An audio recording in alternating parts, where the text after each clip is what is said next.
오늘 하나님 26절의 말씀으로 믿음으로 산다라는 제목으로 이 시간 말씀의 은혜를 나누고자 합니다. 열왕기 상하, 한마디로 열왕기의 주제는 하나입니다. 오직 하나님을 섬기고 하나님을 사랑하라는 것이죠. 그리고 하나님을 사랑하는 그 사랑으로 서로를 사랑하라고 말씀하게 됩니다. 그러나 북이스라엘 왕국은, 이스라엘의 왕들은 하나님을 사랑하지 못했습니다.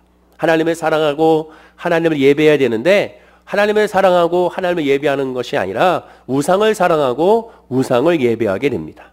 이를 한마디로 하나님은 표현하기를 여로보암의 죄를 쫓았다, 여로보암의 죄를 따랐다, 여로보암의 마음으로 행했다라고 표현하면서 북이스라엘의 모든 왕들이 하나님 중심에서 멀어졌음을 성경은 말씀하고 있습니다.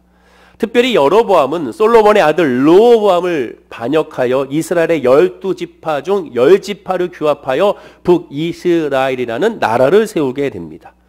이 여로보암은 은혜 안에 있는 사람이라 할 수 있는데 그럼에도 불구하고 여로보암은 죄악을 범하게 되죠. 그 죄는 하나님의 계명을 지키지 않고 우상 숭배한 것이라고 성경은 분명하게 말씀하고 있습니다. 즉 하나님 중심으로 하여 예배하는 것이 아니라 하나님은 뒷전이고 인간이 중심이 되어 인간이 원하는 우상 숭배로서 나라를 통치하고 나라를 다스렸음을 성경은 말씀하게 되죠. 그러나 그 결과는 결국 하나님의 심판으로 이어졌음을 우리가 확인할 수가 있게 됩니다. 죄라는 것은 도덕적인 것이 아니라고 숱하게 말씀을 드렸습니다. 죄는 인간이 생각하는 것이 아니라고 말씀을 드렸습니다. 죄란 하나님을 사랑하지 않는 것이 죄입니다. 또한 이웃을 사랑하지 않는 것이 죄입니다. 그러나 인간은 하나님을 사랑하거나 이웃을 사랑할 수가 없습니다. 인간 스스로가 결단하여 인간의 의지로 내가 하나님을 사랑해야지, 내가 이웃을 사랑해야지 할 수가 없습니다. 그렇기 때문에 예수 그리스도를 통하여 사랑할 수 있고 예수 그리스도로 말미암아 사랑할 수 있으며 주 안에 있음으로 말미암아 사랑할 수 있음을 우리가 알게 됩니다. 그러면 결국 예수를 믿지 않는 것이, 예수 안에 있지 않는 것이, 예수 그리스도로 말미암지 않는 것이 바로 성경은 죄라고 말하게 됩니다. 예수님은 말씀하십니다. 요한복음 16장 9절인데요. 우리 읽어볼까요? 시작. 죄에 대하여라 함은 그들이 나를 믿지 아니하며. 분명히 성경은 말합니다. 예수님이 말씀하시기를 죄가 무엇이냐? 죄란 나를 믿지 않는 것이라고 말합니다. 여러분 이제는 여기서 아예 종결해야 됩니다. 죄가 무엇인지를 확실히 이제 알았습니다. 죄란 예수를 믿지 않는 것은 다 뭡니까? 죄라는 것이죠. 그리고 반대로 예수를 믿으면 이제 죄에서 벗어나는 것을 의미하게 되는 겁니다. 그럼 어떤 예수를 믿어야 됩니까? 무조건적인 예수가 아닙니다. 예수 그리스도는 어떤 예수냐? 나를 위하여 죽으시고 더 중요한 건 나를 위하여 부활하신 예수님을 믿는 겁니다. 예수와 함께 죽고 예수와 함께 살아나는 것을 믿는 겁니다. 죽은 예수님만 믿는 것은 아무런 의미가 없습니다. 죽음이 없는 부활을 믿는 것도 아무런 의미가 없습니다. 나를 위하여 죽으시고 나를 위하여 부활하신 예수 그리스도를 믿어야 바로 하나님을 사랑할 수 있고 이웃을 사랑할 수가 있게 되는 겁니다. 여로보암은 하나님이 아닌 우상 숭배로 말미암아 그는 하나님과의 멀어졌습니다. 우상 숭배를 하려니 하나님의 제사장을 세울 수가 없었죠. 그래서 말 잘 듣는 일반 백성으로 제사장을 세워서 우상 숭배를 하게 했습니다. 여로보암은 다윗과 솔로몬의 후손이 아니었습니다. 즉 왕가의 각에 있는 왕족이 아니었습니다. 신하의 아들이었습니다. 그래서 성경은 계속 여로보암을 말할 때 느밧의 아들이라고 그의 출신에 대해서 정확하게 말하게 됩니다. 여로보암은 느밧의 아들이라는 것, 신하의 아들이라는 것은 왕이 될 수 없었음을 의미합니다. 그러나 그가 왕이 됐습니다. 그 얘기는 뭡니까? 하나님의 은혜를 받은 사람이죠. 아이야 선지자는 예언을 했었는데 그 예언에서 하나님께 택한 받은 사람이 여로보암이라고 말했고 그 여로보암이 왕이 될 것이라고 말을 하게 됩니다. 그러면 여로보암은 왕이 됐으면 자기가 왜 왕이 됐는지를 깨닫고 왜 솔로몬이 나라가 무너졌는지를 깨달아서 하나님을 더 섬기고 하나님을 더 예배해야 했습니다. 왜? 솔로몬 나라가 무너진 것은 하나님을 예배하지 않았기 때문에 그런 것이죠. 그러면 더욱더 내가 왕이 되고 난 것은 하나님의 은혜요. 또 내가 왕이 됐으니 또 하나님을 섬기고 하나님을 또 더 기도하고 하나님 중심으로 살아가야 됨을 고백해야 됩니다. 그러나 여로보암은 그렇지 않았습니다. 적극적으로 더 노골적으로 대놓고 우상 숭배를 열심히 했던 왕이 여로보암 왕이었습니다. 그럼 왜 여로보암 왕이 그렇게 했을까요? 그 이유는 간단합니다. 하나님의 마음이 아닌 백성의 마음을 사로잡으려고 했기 때문에 그렇습니다. 눈에 보이지 않는 하나님을 믿기보다 눈에 보이는 백성들을 믿으려고 했기 때문에 그렇습니다. 눈에 보이지 않는 하나님의 마음보다 눈에 보이는 백성들의 마음을 더 사로잡으려고 했기 때문에 그렇습니다. 그래서 예배를 원하는 것이 하나님 중심의 예배가 아닌 백성들 중심의 예배를 드리려고 했던 것입니다. 왜? 백성들 중심의 예배들은 어떻게 됩니까? 백성들의 박수를 받고 백성들의 칭찬을 받으며 백성들로 하여금 결국 나를 따를 수 있는 리더십이 생기기 때문에 그렇습니다. 리더십은 내가 하는 것이 아니라 백성들로 말미암아 오는 것이기 때문에 그렇습니다. 오늘도 마찬가지입니다. 하나님을 믿는다는 것은 눈에 보이지 않는 하나님을 믿는 겁니다. 따라서 눈에 보이지 않는 하나님 믿는 그 자체, 눈에 보이지 않는 예수 그리스도를 믿는 그 자체, 눈에 보이지 않는 성령님을 인정하고 환영하고 모셔드리는 그 자체는 그래서 인간의 언어로 표현할 수 없고 인간의 이성으로 설명할 수가 없는 겁니다. 사도 바울은 데살로니가전서 2장 4절에 이렇게 말합니다. 우리 다 함께 읽어볼까요? 시작. 오직 하나님께 옳게 여기심을 입어 복음을 위탁받았으니 우리가 이와 같이 말함은 사람을 기쁘게 하려 함이 아니요 오직 우리의 마음을 감찰하시는 하나님을 기쁘시게 하려 함이라. 사도 바울은 말합니다. 사람을 기쁘게 하려 함이 아니요. 누구를 기쁘게 합니까? 우리의 마음을 뭐 하시는? 감찰하시는 하나님을 기쁘게 하신다고 말합니다. 예배의 목적은 사람이 아닙니다. 예배의 목적이 목사가 아니에요. 예배의 목적이 직분자가 아닙니다. 예배의 목적이 어떠한 봉사가 아닙니다. 예배의 목적은 하나님입니다. 하나님. 하나님이 기쁘게 하는 예배지요. 사람을 기쁘게 하는 예배가 아닙니다. 하나님께 칭찬받는 예배지 사람께 칭찬받는 예배가 아닙니다. 예배의 목적은 오직 하나님이라는 사실을 놓치면 안 되는 거예요.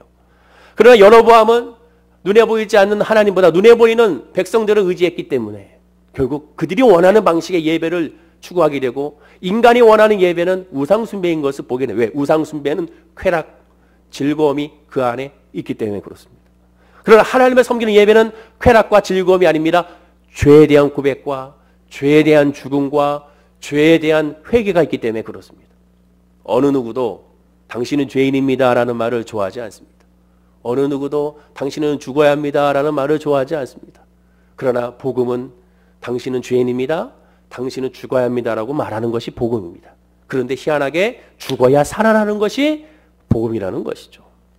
여로보암은 북이스라엘 왕국의 시작부터 하나님이 아닌 우상숭배로 그의 나라의 통치를 시작하게 됩니다. 그러다 보니까 남유다 왕국과는 달리 북이스라엘 왕국에게는 두드러진 특징이 하나 있습니다. 하나님을 섬기는 것부터 시작한 것이 아니라 우상숭배로 시작하다 보니까 희한한 특징이 하나 북이스라엘 왕국에 있습니다. 그것은 바로 뭐냐? 신하들이 계속 반역을 일으킨다는 겁니다. 무려 19명의 왕 중에 북이스라엘의 19명의 왕 중에 8명의 왕이 살해를 당했습니다. 반역으로 구테타로 말미암아 죽임을 당하게 됩니다. 자기의 사랑하는 충복에 의하여 죽임을 당하게 됩니다. 침상에서 죽임을 당하기도 합니다. 뒤에서 찔려 죽임을 당하기도 합니다. 또한 전쟁에 대해서 죽임을 당하기도 합니다. 갑자기 배반을 나가여 죽임을 당하게 됩니다. 무려 8명의 왕이 배반으로 반역으로 죽임을 당합니다. 나답, 엘라, 시므리, 요람, 스가랴, 살룸, 브가이야, 베가 이 8명의 왕들이 바로 그러한 반역과 구테타로 죽임을 당하고 본인도 구테타로 선왕을 죽였는데 자기도 그렇게 죽임을 당한 것을 보게 됩니다. 그럼 19명의 왕 가운데 8명의 왕이 구테타가 일어나 살해당했다는 것은 무엇을 의미합니까? 반역의 구테타가 계속 이어졌다는 것은 그 나라가 안정이 안 된다는 것을 의미하게 됩니다. 평화가 없다는 것을 의미하게 됩니다. 안정이 될 수가 없습니다. 늘 불안할 수밖에 없습니다. 그런데 이러한 와중에도 가장 강력했던 왕조가 있었으니 바로 오므리 왕조입니다. 오므리 가문이죠. 오므리도 군대 장관 출신으로서 역시 이 사람도 구테타로 말미암아 자기가 왕권을 차지하게 됩니다. 이 오므리는 열왕기상 16장에 보면 사마리아 성을 쌓았는데 원래 그 산 주인의 이름이 세멜이기 때문에 사마리아 성이라는 사마리아라는 이름을 최초로 이름을 지은 사람이 바로 이 오므리라는 사람입니다. 오므리의 아들은 그 북이스라엘 왕 가운데 가장 악한 왕이라고 평가받는 아왕이 바로 그의 아들이었고 그의 아내는 이세벨임을 우리가 보게 되죠. 악한 왕과 가장 악한 여왕이 바로 아합과 이세벨입니다. 이세벨이라는 이름의 뜻도 옛 바알이라는 이름의 뜻이 있는 것처럼 우상 숭배 가운데 늘 함께했던 왕비였음을 확인할 수가 있게 됩니다. 자, 그런데 오늘 본문은 바로 이렇게 가장 강력했던 왕조, 오므리 왕조가 무려 4대 만에 많은 장면을 오늘 보게 됩니다. 오늘 본문은 이 오므리 왕조가 무너지는 장면을 묘사하고 있어요. 오므리부터 시작한 4대, 즉 오므리 12년, 아합왕 22년, 아하시야왕 2년, 여호람 12년 동안 그가 48년 동안 북이스라엘을 다스렸습니다. 그런데 역시 이 강력했던 이 오므리 왕가도 바로 에후에 의해서 구테타로 말미암아 무너지게 됐습니다. 그런데 놀라운 사실은 가장 악한 왕과 가장 우상 숭배가 가장 번창했던 이때가 가장 강력했던 국가의 군사력과 가장 강력했던 경제적인 평화와 안정을 가졌다는 사실이 놀라운 겁니다. 열왕기하 1장 1절에 보면 아합이 죽은 후에 모압이 이스라엘을 배반하였다라고 말합니다. 강력한 왕권에 있었던 아합이 죽자 이때 틈타서 모압 족속이 들고 일어났던 것이죠. 그 정도로 이 북이스라엘의 이 오므리 왕조는 강력했던 위세가 대단했음을 우리가 알 수가 있습니다. 그런데 뭐가 희한한 것이냐? 바로 죄악이 가장 클 때, 우상 숭배가 엄청났을 때 그 나라가 번창했다는 거예요. 이것이 희한하지 않습니까? 솔로몬의 때를 보십시오. 우상 숭배가 넘쳐났습니다. 1000명의 여인을 왕비로 들이면서 그들이 가져왔던 우상 숭배로 성전과 온갖 곳에 왕궁에 우상이 넘쳐났습니다. 찬양과 기도와 말씀이 넘쳐난 것이 아니라 우상 숭배로 넘쳐났던 이 솔로몬의 나라에 하나님의 가장 강력한 나라로 형성시켜 주시고 가장 부유한 나라로 만들어 주신 것을 보게 됩니다. 하나님을 가장 섬기지 않았는데도 불구하고 하나님을 가장 복을 주신 것을 보게 돼요. 하나님을 가장 예배하지 않았는데 가장 많은 물질의 축복과 그들의 능력의 축복을 부어주신 것을 보게 됩니다. 이것이 이상하지 않습니까? 또 억울하다고 생각하지 않습니까? 너무하다고 생각하지 않습니까? 혹 이단이 잘 된다고 생각하십니까? 이번에 사태를 보면, 코로나19 사태를 보면 놀랍게도 하나님은 이단만 어찌 이렇게 골라가지고 그들을 통하여 드러나게 하시는지를 알 수가 없습니다. 한창 신천지에 대해서 그렇게 신천지는 반사회적인 그런 종교단체라는 것을 그렇게 기독교 단체에서 얘기해도 콧방귀를 끼지 않다가 이번 사태로 말미암아 신천지가 반사회적인 단체라는 사실을 이제야 인지하게 됩니다. JMS도 마찬가지고 만민중앙교회 어제 또한 많은 확진자가 생겼는데 거기도 마찬가지죠. 이단이 잘 되는 것 같긴 하지만 그러나 그 끝은 결국 망함이라는 사실을 우리가 알아야 됩니다. 그런데도 불구하고 우리는 억울합니다. 너무하다는 생각이 듭니다. 왜 악인이 이렇게 형통합니까? 왜 저 나쁜 사람들이 저렇게 잘 됩니까? 왜 하나님을 섬기지 않는 사람들이 왜 사회적으로, 경제적으로, 정치적으로 잘 나가고 있습니까? 우리는 그런 말을 하나님 앞에 하게 됩니다. 불만과 불평을 하나님께 쏟아내게 됩니다. 그런데 그것이 여러분들 나만의 생각이 아니고 여러분만의 생각이 아닙니다. 성경에도 이러한 생각하는 사람들이 많이 있었습니다. 대표적으로 누굽니까? 하박국 선지자가 이러한 생각을 하게 되죠. 왜 악인이 형통한지에 대해서 하나님께 원망과 탄식을 하게 됩니다. 불만과 질문을 하게 됩니다. 오늘 본문의 오므리 왕조를 보면 하박국 선지자의 질문을 우리가 하게 됩니다. 아니 모든 세대의 모든 성도가 갖는 의문이 바로 왜 악인이 형통한지에 대해서 의문을 갖게 됩니다. 예수 믿지 않고 예배드리지 않는 저들이 왜 이렇게 잘 될까? 특별히 오늘같이 예배드린다고 하면 이 사회적인 지체를 받는 이때에 예배드리고 열심히 하나님을 섬기는데 더 잘 되어야 되는데 왜 더 안 되는가? 그런 생각으로 말미암아 더 하나님이 없는 것은 아닌가라는 생각도 하게 됩니다. 또한 악인의 형통은 거의 필연적으로 의인의 고통을 수반하게 되어 있습니다. 악인이 잘 된다는 것은 누군가의 피해자가 있다는 것을 우리가 알게 되죠. 우리나라 역사적으로 봐도 을사오적이 있지 않습니까? 사제에 나와 있는 이지호, 이근택, 이완용, 권중현, 또 박재준 차례대로 이 5명을 한번 보십시오. 그때도 잘 먹고 잘 살았고 그 후손들도 잘 먹고 잘 살았고 작년이죠. 작년에 이 이완용의 후손이 자기 땅이라고 또한 재판 걸어가지고 결국 이겼습니다. 여전히 잘 먹고 잘 살고 있습니다. 앞으로 이들은 잘 먹고 잘 살 겁니다. 왜? 그들의 재산이 어마어마하게 많기 때문에 그렇죠. 반면에 독립운동가들을 보십시오.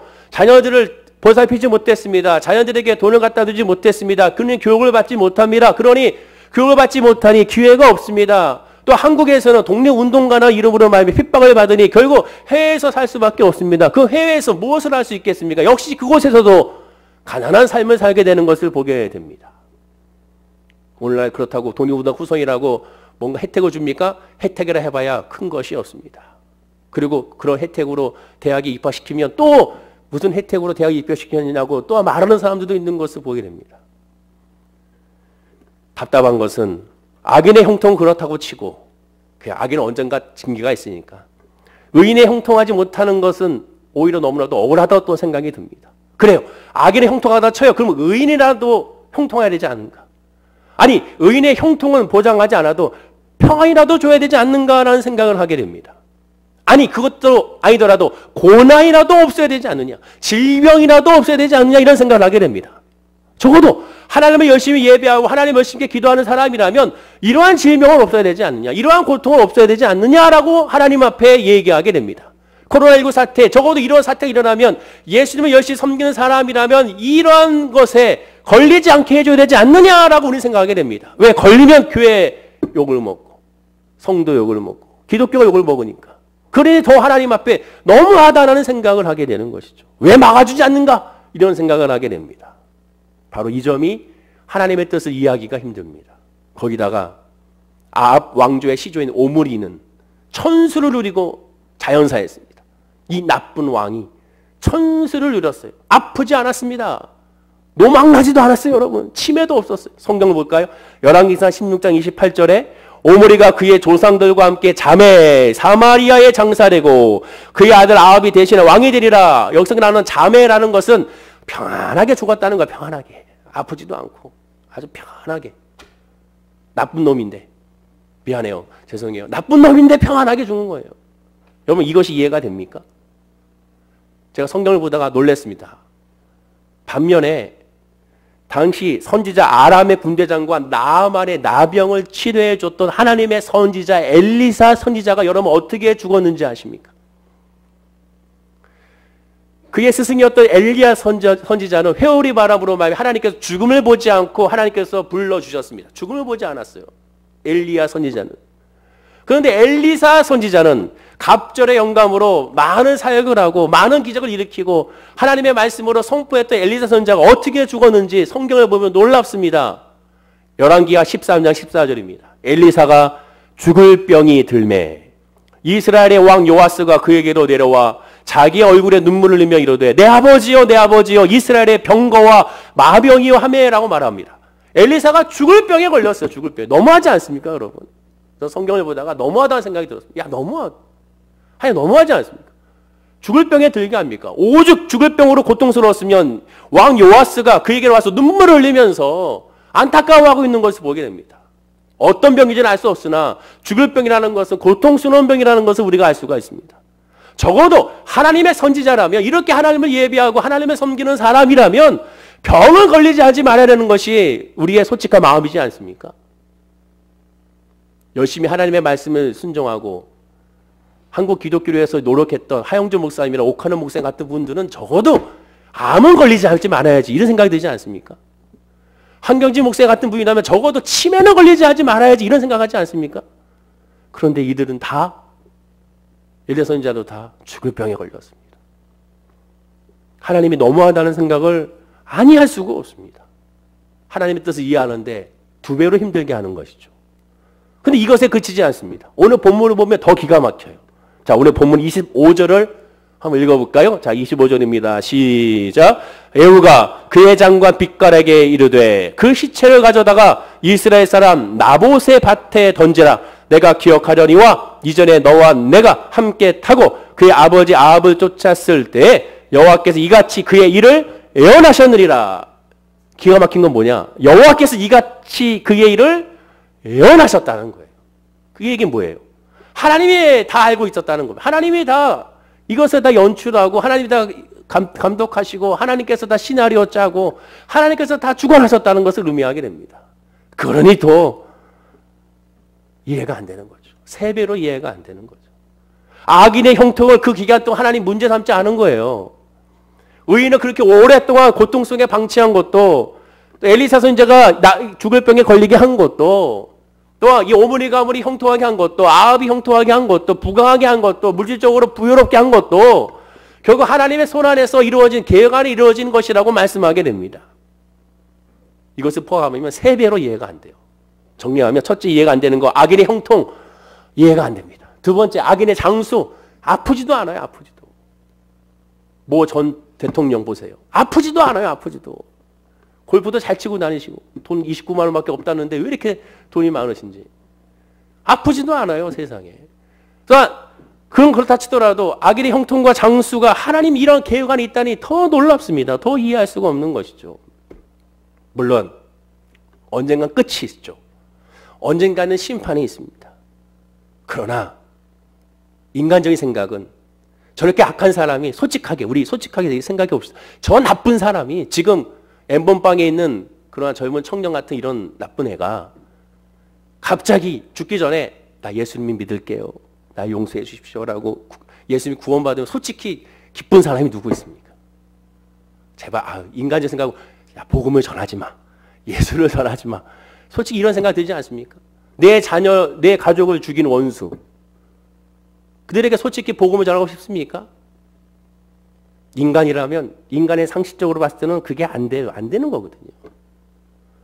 아무리 복음으로 말미암아 품어주고 사랑해 주지만 그러나 그게 쉽지가 않습니다. 그러니 예수를 의지하고 예수 안에서 가능한 것이라고 말하는 거죠. 인간은 악한 존재이기 때문에 그렇습니다.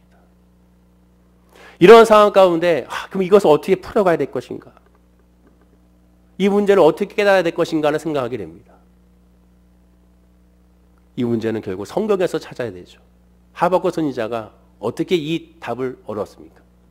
하박국 선지자 이상으로 답을 얻어서 우리도 정리해 놓아야 됩니다. 그러기 위해서는 하나님의 심판의 원리에 대해서 우리가 깨달아 알아야 됩니다. 가장 먼저 주지해야 될 것은 무엇이냐?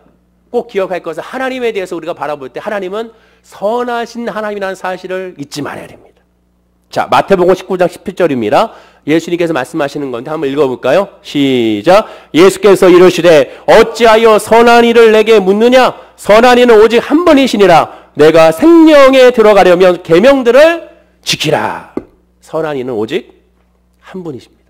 하나님밖에 선한 분이 없어요. 그 얘기는 뭐예요? 나머지 모두는 선하지 못한 존재입니다. 악한 존재라는 거예요. 세상 악에 대해서 하나님이 책임질 필요는 없어요. 왜? 하나님은 선한 분이기 때문에 악을 하나님이 만든 것이 아닙니다. 하나님과 연결시켜서 악을 연결시켜서는 안 되는 거예요. 또한 세상은 돈이 지배하는 곳입니다. 돈을 탐하는 자는 수단과 방법을 가리지 않고 돈을 벌고 돈을 지키고 돈을 불려서 돈을 자손에게 상속시키려고 합니다.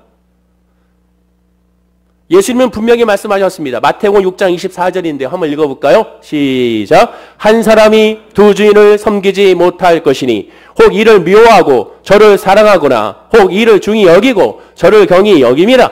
너희가 하나님과 재물을 겸하여 섬기지 못하리라. 예수님은 두 주인을 얘기합니다. 두 주인을 인정했어요. 한 주인은 하나님, 한 주인은 물질을 말합니다.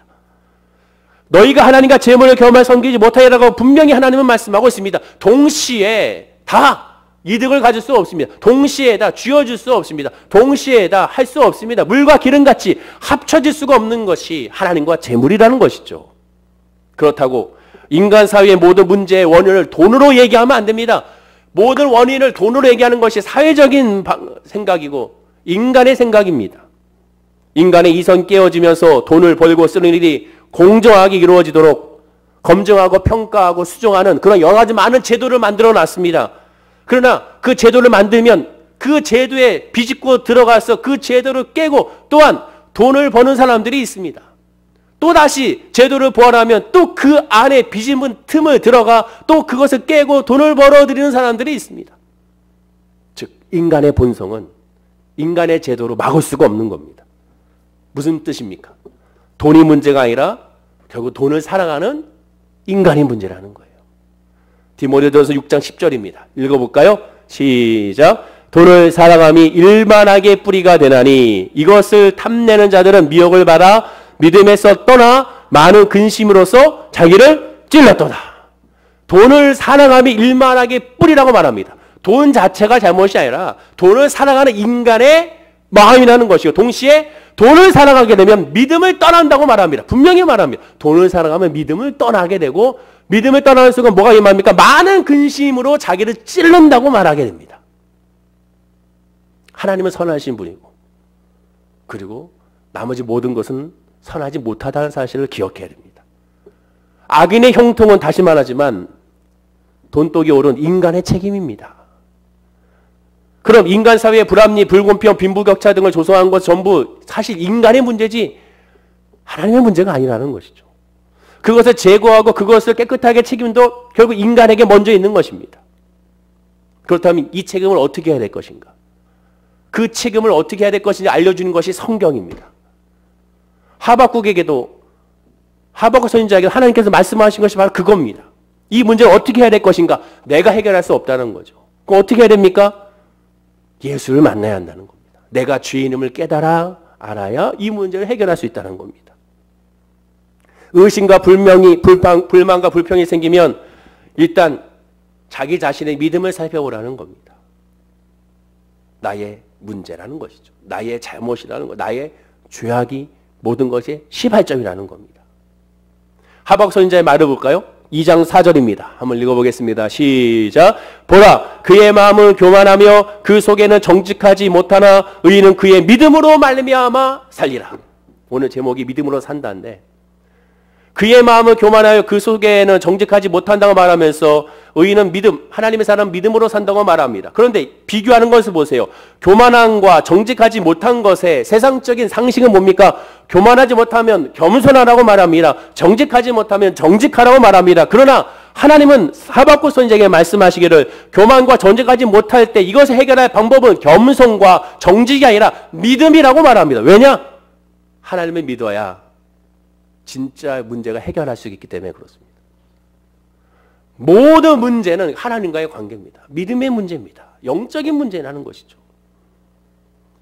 믿음으로 살아가는 사람의 모습은 무엇입니까? 하박국서를 보면서 아는 것처럼 믿음으로 살아가는 사람은 하나님을 바라보는 믿음에서 출발하기 때문에 하나님 중심으로 모든 것을 생각하고 하나님 중심으로 모든 것을 바라고 하나님 중심으로 모든 것을 고백하는 겁니다. 하박국이 선지자가 이렇게 고백합니다. 3장 17절과 18절인데요. 우리가 잘 아는 말씀입니다. 읽어볼까요? 시작. 비록 무화과나무가 무성하지 못하며 포도나무에 열매가 없으며 감람나무에 소출이 없으며 밭에 먹을 것이 없으며 우리의 양이 없으며 외양간에 소가 없을지라도 나는 여호와로 말미암아 즐거워하며 나의 구원의 하나님으로 말미암아 기뻐하리로다. 가장 중요한 말씀을 하잖아요. 하박국 선지자가 의심하고 불만하고 불평이 일어났을 때 악인을 형통하는지 왜 그러는지에 대해서 그런 마음이 들었을 때 그가 하나님 앞에 깨달은 것은 무엇이냐? 바로 이겁니다. 나는 여호와로 말미암아 즐거워하며 나의 구원 하나님으로 말미암아 기뻐하리로다. 즐거움의 기준이 어디입니까, 여러분? 기쁨의 기준이 어디 있어요? 기쁨의 기준은 하나님의 사람은 성도란 하나님이 우리의 기쁨이고 하나님이 우리의 즐거움입니다.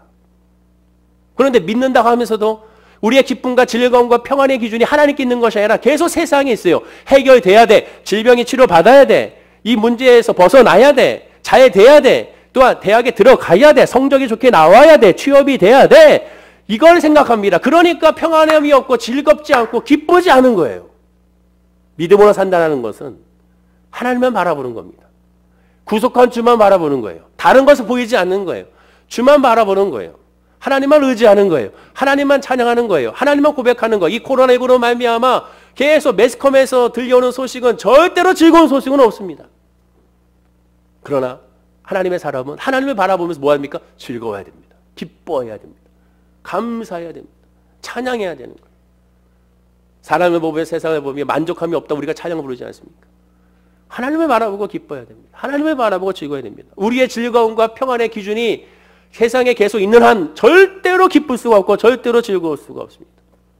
그 기쁨을, 그 기준점을 이제는 그 초점을 하나님께로 맞춰야 돼요. 그러나 우리 스스로 하나님께 맞출 수가 없어요. 그래서 예수님을 바라봐야 돼요. 예수를 의지해야 되는 겁니다.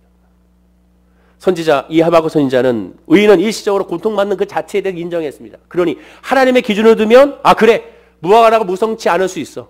하나님의 기준을 하면 포도나무에 열매가 원래 있어야 되잖아요. 열매가 없을 수 있어. 하나님의 기준을 보면 밭에 먹을 것이 원래 있어야 되지 않습니까? 없을 수 있어라고 고백하는 거예요. 외양간에 소가 없을 수도 있어라고 고백하는 겁니다. 이것이 하나님의 믿는 사람의 시선이에요. 하나님의 믿는 사람의 고백입니다. 없으면 없는 대로, 있으면 있는 대로 모든 것이 감사한 사람이 하나님 사람의 믿음의 고백입니다. 그럼 어떻게 고백합니까? 왜 이러는 거야? 라고 말하는 것이 아니라 이럴 수 있어 라고 고백하는 사람이 하나님의 사람. 이럴 수 있어. 코로나19 이럴 수 있어. 이러한 시험과 환난과 어려움 이럴 수 있어 라고 고백하는 사람. 하나님을 바라보면 이 고백이 나오는 거예요. 세상을 바라보고 이 고백이 나올 수 없습니다. 그래서 믿음이라는 거예요. 그리고 하나님의 때와 방식으로 마침내 하나님께서 역사하신다는 거예요. 우리는 알 수 없어요. 그러나 놀랍게 하나님 역사하시는 거예요. 1992년도 4월 29일 날 미국 LA에 무슨 일이 있었는지 아십니까? LA 폭동이 일어났어요. 그럼 나중에 한번 기사를 보시면 놀라운 장면이 나옵니다. 미국 사람들이 깜짝 놀랐어요. 노드리 킹 사건이라고 하잖아요. 흑인일 미국 경찰, 백인 경찰이 구타해서 기소가 됐지만 무죄로 풀려나자 LA에 있는 흑인들이 폭동을 일으켰습니다. 그러자 미국에 있는 모든 공권력은 베버리 힐리스를 비롯한 백인들, 부유한 백인들이 사는 곳을 집중적으로 그들이 보호해주고 우리 한인 코리아타운을 아예 버렸어요. 흑인들이 마음대로 약탈하고 하라고 그냥 버려뒀습니다. 그러자 코리아타운에서 엄청난 일이 일어났죠. 어떤 흑인도 코리아타운에 들어가서 약탈을 제대로 하지 못하게 됩니다. 왜냐? 코리아타운에 한국 사람들이 스스로 지켰어요. 근데 어떻게 지켰는지 아십니까? 여러분, 코리아타운에 남자들 대부분 군대 갔다 온 사람들이, 더군다나 베트남 참전 용사도 있었어요. 각자 모읍니다. 남자들 모아가지고 당신 군대 어디 갔다 왔습니까? 계급이 뭐였습니까? 어떻게 했습니까? 그래서 계급에 따라서 그들의 주특기에 따라서 총 나눠주자 그들이 몸이 반응하여 담대하게 군인들의 모습과 같이 그들이 그 LA 코리아타운을 지키게 된 겁니다. 영상 보세요. 옥상에 올라가서 담대하게 총 쏘고 할아버지 시작하여 젊은 청년 이르기까지 담대하게 기관총 쏘면서 그거 지킨 거예요. 흑인들이 다 도망갔습니다. 각계 전투를 제대로 하고 있는 모습을 보게 되는 것이죠. 어느 누구도 두려워하지 않고 머리 하얀색 띠 탁 두르고 대한민국 딱 두르고. 그때 세상에 미국에도 해병대 수신들이 해병대 복장으로 이렇게 교통정리를 그때 하고 그분들 그대로 해가지고 또 지키고. 그 사건 이후에 미국 사회가 놀란 겁니다. 어떻게 한국 사람도 저렇게 지키느냐. 한국 사람 대부분 군대 갔다 와서 다 총 쏠 줄 안다. 총기가 집에 없지만 총을 쏠 줄 아는 사람입니다. 그때 군대에서 훈련받는 사람들. 또한 전투, 베트남 전투에 참여했던 용사들. 그들의 그 경력과 그들의 그 모습으로 그 상점을 지키고 가족을 지키고 집을 지키는데 일조했던 것을 보게 돼요. 더군다나 그때 한인교회 목사님들 총 들고 나왔는데 저는 모르겠습니다. 총 들고 나와가지고 담대하게 막 총 쏘고 같이 각 교회 중심으로 해가지고 이쪽 교회 이쪽 교회 쫙 연합해가지고 하나의 또한 소대 만들고 분대 만들고 중대 만들어서 했던. 여러분 유튜브에 보세요. 잘 나와 있습니다. 그때 기록도 보면 놀랍습니다. 정말 나도 모르게 대한민국이라는 마음이 외친다니까요. 하나님의 때와 방식은 놀랐습니다. 만약에 그때 그러한 고난의 시기를 거치지 않았다면, 그러한 힘든 훈련을 받지 않았다면 그때 흑인 폭동으로 말미암아 LA 코리아타운은 다 약탈당했을 것입니다. 그러나 그때 힘든 시기를 지났기 때문에 지킬 수 있었던 거예요. 마찬가지. 우린 지금 몰라요. 우리 안식사에 기도하신 것처럼 지금은 모릅니다. 인간의 연약한 이성과 지혜로는. 그러나 분명한 하나님의 섭리가 있어요. 분명한 하나님의 말씀이 있어요. 분명 하나님의 계획이 있습니다. 왜 그럴까? 이럴 수 있어라고 말할 수 있는 그런 뭔가가 지금은 모르지만 나중에는 알게 된다는 거예요. 믿음이란 바로 이 모든 것들을 다 깨닫고 그저 하나님만 바라보는 겁니다. 그래, 그럴 수 있어. 분명 하나님 알고 계셔. 분명 하나님께서 피할 길을 준다 했으니까 우리 이겨나갈 수 있어. 우리 잘할 수 있어. 우리 승리할 수 있어. 우리 견딜 수 있어. 우리 인내할 수 있어. 주님이 계시기 때문에 가능해. 이런 믿음의 고백을 하는 사람이 성도라는 사실을 기억해야 될 줄로 믿습니다. 옆에 분에게 인사할까요? 우리 이길 수 있습니다. 이기시기 바랍니다. 마지막으로 하나 더 알아야 될 것은 여기까지는 초신자들이라도 다 알 수 있는 내용입니다. 여기서 성도라면 하나님을 믿는 사람이라 특별히 이렇게 주일날 모여서 예배할 수 있는 사람이라면 여기서 한 걸음 더 들어가야 됩니다. 모든 인간은 하나님 앞에 죽어 마땅한 죄인이라는 것은 지금까지 다 말씀을 드렸습니다. 근데 여기서 더 나아가 예수는 믿는 성도라면 믿은 후에도 여전히 옛 모습 그대로 남아있음을 인정해야 되는 거예요. 자, 여기서 많이 실패합니다. 내가 예수 만났으니 이제 달라져야지. 그런데 옛 모습이 계속 드러나네. 아유, 실망하고 좌절하고. 당연한 거예요, 그거는. 어쩔 수 없습니다. 인간의 모습이 바로 그렇기 때문에 그렇습니다. 그것을 인정해야 됩니다. 인정하는 것에서 우리의 신앙은 성장이 이루어지는 거예요. 심지어 죽을 때까지 우리 영적 상태는 동일합니다. 예전에 늘 소심했던 모습 여전히 남아있어요. 없어지지 않아요. 남아있어요. 예전에 실수했던 모습도 여전히 남아있어요. 예전에 찌질했던 모습도 여전히 남아있습니다. 대범하지 못했던 모습들, 늘 삐돌이로 있었던 모습들, 늘 섭섭이로 있었던 모습들, 말 한마디로 말미암았던 모습들 여전히 예수 믿은 후에도 남아있어요. 그것을 인정해야 됩니다. 하나님은 인정하고 예수님은 인정했는데 왜 우리가 인정하지 않습니까? 아합 왕조를 심판했던 오늘 본문의 에후는 피비린 나는 진동하는 너무나도 잔인한 형벌을 집행하게 됩니다. 왕이 되고 나서 모든 왕족들을 나이 불문하고 몰살했습니다. 또 우상을 섬긴 제사장들을 속여서 신전에 가둬두고 몽땅 다 죽여버렸어요. 또 아합에게 동조한 세력도 몽땅 처형하게 됩니다. 에후는 오늘날로 기준으로 따지면 역시 악한 사람이라 할 수가 있습니다. 다 사람을 죽인 사람이니까. 그러나 한편 이해해도 됩니다. 우상을 섬겼던 사람들을 다 잡아 죽였기 때문에 그렇습니다. 또한 그만큼 아합과 이세벨의 오므리 왕조가 그만큼 많은 사람들을 괴롭히고 죽였기 때문에 한편의 복수라고도 할 수가 있습니다. 하지만 에후는 기억하십시오. 하나님께 선택받아 하나님의 기름을 부름받아서 왕이 된 것입니다. 열왕기하 9장 1절과 3절에 선지자 엘리사가 선지자의 제자 중 하나를 불러 이르되 이 기름병을 손에 가지고 길르앗 라못으로 가라. 거기에 이르거든 님시의 손자 여호사밧의 아들 에후를 찾아 들어가서 기름병을 가지고 그의 머리에 부으며 이르기를 여호와의 말씀이 내가 내게 기름을 부어 이스라엘 왕으로 삼노라 하셨느니라 라고 말합니다. 에후는 자기 스스로가 구테타를 일으켜서 일어난 것이 아니라 하나님께서 엘리사 선지자를 통하여 기름을 부어서 왕으로 세워서 북이스라엘의 왕이 된 것입니다. 얼마나 큰 은혜예요. 여로보암과 똑같습니다. 얼마나 큰 하나님의 역사입니까? 그런데 에후는 똑같이 여로보암의 길을 따라갔습니다. 성경의 평가를 보십시오. 열왕기하 10장 18절에 에후가 뭇 백성을 모으고 그들에게 이르되 아합은 바알을 조금 섬겼으나 에후는 많이 섬기리라. 자기가 말합니다. 사람들 몰라보아놓고 아유 아합은 바알 섬긴 거 아무것도 아니야. 내가 더 많이 섬겨라고 그들에게 고백하고 있습니다. 에후도 잘한 것은 있습니다. 열왕기하 10장 26절 27절에 바알의 신당이 있는 성으로 가서 바알의 신당에서 목상들을 가져다가 불사르고 바알의 목상을 헐며 바알의 신당을 헐어서 변소를 만들었던 사람이 바로 에후였습니다.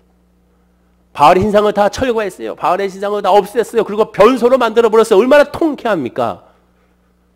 그런데 인간의 심성은, 인간의 마음은 죄인의 마음으로 늘 남아있습니다. 이어지는 28절과 29절을 보십시오. 에후가 이와 같이 이스라엘 중에서 바알을 멸하였으나 이스라엘에게 범죄하게 한 느밧의 아들 여로보암의 죄 곧 베델과 단에 있는 금송아지를 섬기는 죄에서는 떠나지 아니하였더라. 이것이 인간의 모습입니다. 베델과 단에 있는 금송아지 아까운 거예요. 아까운 거예요. 또 하나 베델과 단에 있는 금송아지를 치워버리면 이 북이스라엘 백성들 어디로 갑니까? 예루살렘 성으로 내려가야 되니까 그것이 싫은 거예요. 그것이 두려운 거죠. 가면 안 올까 봐. 기억하십시오. 인간은 늘 죄악 가운데 늘 놓여져 있습니다. 언제든지 이 세상의 유혹과 시험과 풍랑에 놓여져 있습니다. 정신 차리지 않으면 언제든지 넘어가게 됩니다. 언제든지 하나님을 멀리하고 세상적인 지혜로 가는 것이 인간의 모습입니다. 한 사람도 예외가 없습니다. 저부터 시작하여 모두가 다 정신 차리지 않으면, 하나님을 바라보지 않으면, 예수를 의지하지 않으면, 성령을 의지하지 않으면 인간의 죄악이 들어오게 되어 있습니다. 그러나 또 기억하십시오. 우리가 죄악 가운데 하나님은 기회를 주신다는 거예요. 회개하여 주의 품으로 올 수 있는 기회를 하나님 꼭 주십니다. 오늘 성경에도 열왕기하 10장 30절에 하나님께서 에후에게 말씀하십니다. 여호와께서 에후에게 이르시되 내가 나보기에 정직한 일을 행하되 잘 행하여 내 마음에 있는 대로 아합 집에 행하였은즉 내 자손이 이스라엘 왕이리여 4대를 지내리라 하시니라 라고 말했습니다. 하나님께서 칭찬해 줬어요. 야, 내 마음에 있는 대로. 얼마나 좋은 칭찬입니까? 다윗에게 말했던 것, 내 마음 아픈 사람이 말한 것처럼 내 마음에 있는 대로 잘했다라고 칭찬했어요. 그런데 보십시오. 칭찬했는데 내 자손이 이스라엘 왕이래 4대를 지내리라고만 했습니다. 그 얘기는 뭐예요? 하나님 왜 4대만 지내게 하십니까? 더 하면 안 됩니까? 왜 4대밖에 안 됩니까? 그 이유가 무엇입니까? 라고 물어야 되는 것이 정상적인 거거든요. 그 얘기는 뭡니까? 하나님께로 돌아오라. 너 죄를 깨달으라는 하나님의 뜻인데 애운을 알지 못했습니다. 그 기회를 놓쳐버렸어요. 그러자 이어진 31절에 그러나 예후가 전심으로 이스라엘 하나님 여호와 율법을 지켜 행하지 아니하며 전심으로 지키지 않았답니다. 여로보암이 이스라엘에게 범죄하게 한 그 죄에서 떠나지 않았더라고 말합니다. 하나님을 주신 기회, 하나님을 바라보는 놀라운 축복을 저버리는 거예요. 엘리사 선지자를 통하여 기름 부음을 받았지 않습니까? 하나님께 기름 부음을 받았어요. 공식적으로 하나님이 인정했어요. 엘리사 선지자를 통하여 왕이라는 것을 인정해 어느 누구도 부인할 수 없으며 어느 누구도 그것에 대해서 따질 수가 없습니다. 큰 은혜와 축복이잖아요. 그러면 엎드려 여로보암이 왜 실패했는지, 여로왕이 왜 실패했는지, 여로보암이 왜 실패했는지 깨달아서 나는 하나님을 열심히 섬겨야지. 나는 하나님을 열심히 의지해야지. 난 열심히 하나님을 바라봐야지 해야 되는데 인간은 그렇지 못하는 것을 보게 됩니다. 이것이 바로 인간의 모습이고 우리들의 영적 현실이라는 것을 인정해야 되는 거예요. 그러니 예수를 의지하지 않으면, 그래서 예수님 십자가에 죽으시고 부활하신 그 은혜를 발견하지 못하면 한순간도 예수 이름을 부르지 않으면 살아갈 수 없음을 우리가 고백해야 되는 겁니다. 믿음의 본질이란 다른 것이 아닙니다. 내가 죄인이라는 사실을 깨달아서 항상 주님만 의지하고 선한 분은 하나님만한 것을 인정하고 하나님께로 돌아오는 데 애쓰는 것이 우리의 모습입니다. 세상은 말합니다. 왜 이렇게 예배를 많이 드리느냐? 예배를 많이 드리는 이유가 뭐예요? 왜 주일날로 예배 드리고 새벽 예배 드리고 수요 예배 드리고 금요 예배 드립니까? 왜 구병 예배 드립니까? 헌금 드리려고 헌금 때문에 그런 겁니까? 그건 세상적인 시선이죠. 주일 한 번 예배로 우리가 일주일을 승리할 수 없기 때문에 그렇습니다. 매일매일 죽기 위해서는 말씀을 봐야 되고 매일매일 죽기 위해서는 주님을 의지해야 되는데 나 혼자는 그것을 감당할 수 없어요. 왜? 인간은 자연스럽게 예배하기보다 예배하기를 싫어하는 것이 인간의 속성이기 때문에 그렇습니다. 마음에 하나님을 두기를 싫어하는 것이 인간이기 때문에 그렇습니다. 제가 그랬잖아요. 목사도 예배 가운데 때로는 오늘 예배 좀 쉬고 싶다. 오늘 예배 좀 건너뛰고 싶다. 그런 생각이 듭니다. 왜? 인간이기 때문에 그렇습니다. 제가 예전에 말씀드렸죠. 조영계 목사님이 우리 2002년도에 신학교에서 말씀을 전하시는데 이런 말씀을 하셨습니다. 사람들은 내가 아주 그냥 거룩하고 성령이 충만한 것이라고 생각하지만 그렇지 않다. 나도 여러분과 똑같다. 새벽 2시 반에 한 성도님이 나한테 전화가 왔다. 잠자다가 전화를 받는 순간 성도님인 것을 알고 나서 그러고 나서 그가 깨닫는 것은 뭐냐. 즉 전화벨 소리가 울릴 때 나도 모르게 입에서 나오는 소리는 아이고 내 팔자야 라는 고백을 했다는 거죠. 왜? 인간이기 때문에 그렇습니다. 근데 그 말이 얼마나 다들 위로가 되는지. 조용기 목사님도 아이고 내 팔자야 라고 말하는구나. 예배가 너무나도 많이 잡히니까 아이고 오늘은 좀 쉬었으면 좋겠는데 아이고 이런 말을 했다는 거죠. 다 인간이기 때문에 다 똑같아요. 다 똑같은 연약하고 부끄러워하는 존재며 하나님이 아니면 살아갈 수 없는 존재라는 사실을 인정해야 되는 겁니다. 우리는 기억해야 됩니다. 주님이 아니면 안 된다는 사실을. 그래서 예배 드리는 거예요. 혼자 할 수 없으니 그래서 같이 예배 드리면서 하나님께 엎드리자는 겁니다. 그래서 예배가 있는 겁니다. 그래서 수요일날 모이는, 그래서 금요일날 모이는, 그래서 구역 예배 드리는, 그래서 새벽 예배 드리는 거예요. 그래서 각자가 또한 큐티하고 하나님 말씀을 보는 겁니다. 왜? 주의 말씀이 아니면 우리가 승리할 수가 없기 때문에 그렇습니다. 그럼 성도에게 있는 유익은 무엇입니까? 하나님을 잘 믿었던, 예수를 잘 믿었던 유익이 무엇이에요? 영혼이 잘 되는 것이 먼저입니다. 하나님과 동행하는 거예요. 하나님이 나의 기업이라는 사실이 가장 큰 은혜요, 가장 큰 축복이라는 사실을 믿어야 되는 겁니다. 다윗이 이 고백을 했잖아요. 다윗의 놀라운 고백, 이 고백이 우리의 솔직한 고백이 되어야 한다고 누차 말씀드렸습니다. 무엇입니까? 바로 화면이죠. 한번 읽어볼까요? 자, 시작. 여호와는 나의 목자시니 내게 부족함이 없으리로다. 이것이 우리가 아멘이 돼야 되는 거예요. 여호와는 나의 목자시니 내가 부족함이 없으리로다. 코로나19로 말미암아 많은 어려움이 있습니다. 그러나 부족함이 없으리로다. 지난주에만 무려 4분의 목사님이 저한테 연락을 주셨습니다. 그중에 2분은 아예 찾아오셨고 2분은 문자와 이메일로 보내주셨어요. 워낙 코로나19 사태가 길어지니까 교회 임대료 내기가 힘들고, 또한 교회 또 대출 갚기 힘들고, 그러다 보니까 좀 도와달라는 거죠. 어떤 분은 교회에서 대출을 좀 해주면 조금씩 갚아 나가겠습니다. 또 어떤 분은 어느 정도 좀 돈을 좀 빌려주면 이번 임대료만 좀 내게 해주시면 감사하겠습니다. 또 춘천에 있는 한 분은 아예 우리 교회를 사주면 좋겠습니다. 안타깝죠. 너무 안타깝습니다. 이런 상황 가운데 우리가 해야 될 것은 무엇이냐? 결국 하나님만 바라보는 것밖에 없습니다. 여호와는 나의 목자시 내게 부족함이 없습니다. 하나님을 바라보고 하나님의 은혜 안에 거하면 지금 있는 현실을 피하는 것, 현실에서 내가 어떻게 해야 될 것인을 깨달아서 거기서부터 하나하나 내려놓고 움켜쥐고 움켜질 수가 있게 되는 것이죠. 진짜 부족함이 무엇인지를 알아야 됩니다. 그때 부족한 것은 돈이 아니라 하나님이라는 사실을 먼저 깨달아 알아야 한다는 것이죠. 성도란 언제나 어디서나 제일 먼저 그래서 확인할 것은 바로 믿음, 즉 하나님입니다. 내가 정말 하나님을 의지하고 있는가? 정말 예수를 의지하고 있는가? 정말 예수로 만족하고 있는가? 예수로 기뻐하고 있는가? 예수로 감사하고 있는가? 예수로 찬양하고 있는가? 저도 마찬가지입니다. 과연 너가 정말 예수가 가장 좋은가? 모든 것이 다 사라져도 정말 하나님을 향한 믿음, 그 예수만 있으면 된다고 네가 고백할 수 있는가? 우리가 거기에 아멘 해야 되는 겁니다.